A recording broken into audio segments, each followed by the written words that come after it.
Hello everyone, I welcome all of you to my YouTube channel. ये सारे slides हैं आज के न्यूज़पेपर के। आप 5 से 6 वर्ड्स को सीखेंगे और सेंटेंसेस भी प्रेजेंट है जिससे आपको समझ में आ सके कि आप उनको कैसे यूज़ कर सकते हैं।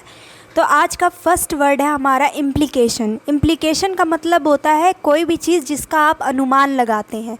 समथिंग दैट इज़ इन्फर्ड, यानी कि इन्फर का मतलब होता है गेस करना, अनुमान लगाना।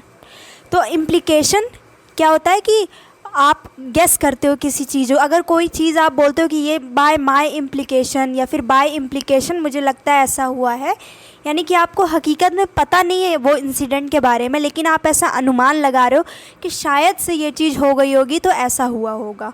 सो implication means something that is inferred. Inferred means guess करना। तो सेंटेंस में कैसे यूज़ किया गया है? The news was spread by both by word and by implication, यानी कि जो न्यूज़ थी वो स्प्रेड हो गई थी, यानी जो भी कोई खबर है वो स्प्रेड हुई थी। कुछ शब्दों के कारण लोगों ने बोला और कुछ अनुमान भी था, यानी कि खुद से ही गेस कर लिया गया कि ऐसा हुआ होगा, इसलिए उन्होंने उस न्यूज़ को मान लिया और कुछ लोगों ने तो उसको फैलाया बोल बोल करके। सो इस तरह से अगर आपको कोई भी केस स्टडी या कुछ भी ऐसा लिखना है जहाँ पे किसी न्यूज़ के बारे में है कि ये कैसे फैली थी, लोगों में स्प्रेड कैसे हुई, ये रॉन्ग मिस इन्फॉर्मेशन, तो ये आप इस तरीके से इस वर्ड का यूसेज कर सकते हैं, यूज़ कर सकते हैं कि इम्प्लीकेशन, कि ये न्यूज़ बाय इम्प्लीकेशन फैली थी, स्प्रेड हुई थी लोगों के बीच में। सो फर्स्ट वर्ड आपने क्या देखा? इम्प्लीकेशन। इम्प्लीकेशन इसका मतलब समथिंग दैट इज़ इन्फर्ड, यानी कि जो चीज़ गेस की जाती है। नेक्स्ट वर्ड है आपका प्रूडेंट। प्रूडेंट का मतलब होता है इंटेलिजेंट। कोई इंसान जो कि बहुत ही ज़्यादा केयरफुल है, सेंसिबल है, तेज़ दिमाग का है, तो आप ऐसे इंसान को बोल देते हैं प्रूडेंट। या फिर आपकी कोई एक्शन अगर प्रूडेंट है, यानी कि वो एक्शन बहुत ही अच्छा है, पॉजिटिव है। सो जैसे आप कुकिंग की वीडियो देख सकते हैं, तो कुकिंग में भी आप देखते हैं कि उसमें सावधानी बरतने की ज़रूरत होती है। अगर नहीं होगी नॉलेज तो जो भी है, कुकर या फिर सिलेंडर या कुछ भी है, मतलब हादसा हो सकता है। तो प्रूडेंट का मतलब होता है सेंसिबल और केयरफुल। अब इसका सेंटेंस में कैसे यूज़ किया गया है?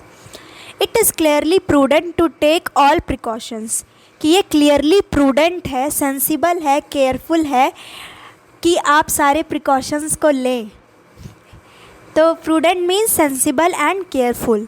इट इज़ क्लियरली प्रूडेंट, ये प्रूडेंट है, सेंसिबल और केयरफुल वाली बात है कि आप सारे प्रिकॉशंस को लें, काम करते वक्त, कुकिंग करते वक्त या कुछ भी करते वक्त।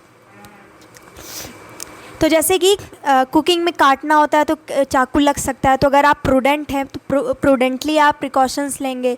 सो हर एक एक्शन जो भी आप करते हैं कुकिंग में इन्वॉल्व करता है वो आप प्रिकॉशंस को लेना चाहिए। फिर देखिए थर्ड वर्ड है आपका लॉज। जैसे कंप्लेंट को लॉज कराई जाती है, यानी कि दर्ज कराई जाती है, तो उसको आप इंग्लिश में बोलते हैं लॉज, यानी कि पुलिस ने कंप्लेंट को लॉज किया, या फिर आप जा रहे हैं पुलिस स्टेशन कंप्लेंट को लॉज करवाने। सो दर्ज को आप इंग्लिश में बोलते हैं लॉज करना। एक लॉज होता है रहने वाला लॉज और एक लॉज है ये दर्ज वाला लॉज। जैसे आपको क्राइम सीन दिख रहा है, तो अब यहाँ पे कंप्लेंट वाली चीज़ भी है, इसलिए ये सीन लगा रखा है मैंने। अब इसको देखते हैं कि सेंटेंस में कैसे यूज़ किया गया है। There was delay in lodging the complaint, यानी कि डिले हो गई, देरी हो गई थी कंप्लेंट दर्ज करने में। So there was delay in lodging the complaint. तो जैसे आपको बोलना है दर्ज कराने, या जब भी ये वर्ड यूज़ करना है तो माइंड आपको बताएगा, सजेशन देगा कि आप लॉज वर्ड इंग्लिश को यूज़ करें। Next is veracity. वेरासिटी का मतलब होता है हिंदी में सच्चाई और इंग्लिश में इसका मतलब है ट्रूथ।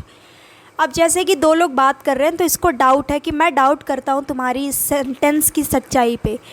तो सेंटेंस क्या है? I doubt the veracity of his sentence, यानी कि ये इंसान मन में सोच रहा है कि ये बता, तो मान लीजिए ये इंसान लेट आया तो ये बता रहा है कि ये हो गया था, तो अब ये पर्सन क्या बोल रहा है मन में? I doubt the veracity of his sentence, यानी कि मैं डाउट करता हूँ सच्चाई पे।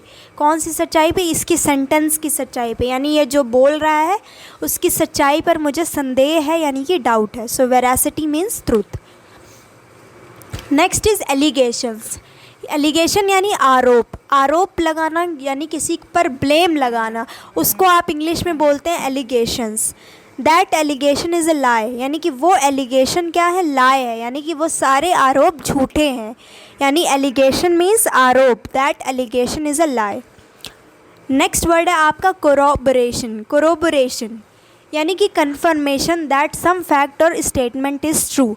कोई बात अगर सच है तो उसका कन्फर्मेशन अगर मिल जाए, कन्फर्म हो जाए। सो कन्फर्मेशन के लिए आप एक वर्ड यूज़ कर सकते हैं, कोरोबोरेशन। तो जब आपको कन्फर्मेशन बोलना होगा तब तब आप कोरोबोरेशन बोल सकते हैं। ये दोनों एक दूसरे के सिनोनिम्स हैं। फिर सेंटेंस में कैसे यूज़ किया गया है, so far as I can tell there is no corroboration, यानी कि no confirmation about any other student or parent, कि अब तक जितना मैं बता सकता हूँ कि कोई कन्फर्मेशन नहीं है किसी स्टूडेंट या पेरेंट से। मान लीजिए कोई भी हादसा हो गया या कुछ भी हो गया है, तो इस कॉन्टेक्स्ट में ये सेंटेंस बोली गई है कि अब तक मैं कोई कन्फर्मेशन नहीं है किसी स्टूडेंट से या किसी पेरेंट से कि ऐसा कुछ भी यहाँ पे हुआ है।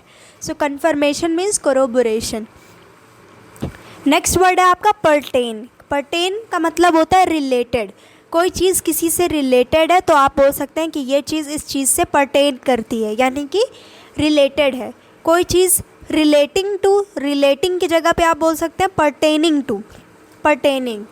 सो सेंटेंस है यहाँ पे, in our discussions that pertain to regional issues, Syria was at the top of our agenda। कि हमारे डिस्कशंस जो थे, जो कि पर्टेन कर रहे थे, रिलेटेड थे रीजनल इश्यूज़ पर, उसमें से Syria was at the top of our agenda, यानी कि सीरिया उसमें का मेन मुद्दा था।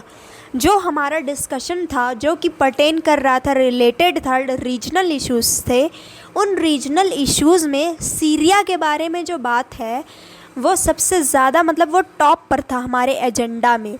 एजेंडा मीन्स जो चीज़ आपका टॉपिक होती है किसी डिस्कशन का, सो उसको इंग्लिश में बोलते हैं एजेंडा। तो आपने ये सारे वर्ड्स को आज के न्यूज़पेपर एडिटोरियल सेक्शन से देखा, वन बाय वन रिवाइज़ करेंगे।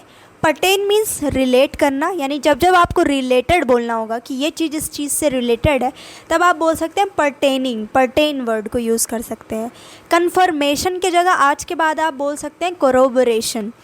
फिर एलिगेशंस बेसिक वर्ड है, डे टू डे लाइफ में यूज़ होने वाला, कि आरोप लगाना यानी कि एलिगेशन। सच्चाई के लिए आप बोल सकते हैं वेरासिटी यानी कि ट्रूथ। फिर लॉज भी डे टू डे यूज़ होने वाले शब्द हैं, ज़रूरत पड़ सकती है, हरदम पता होना चाहिए।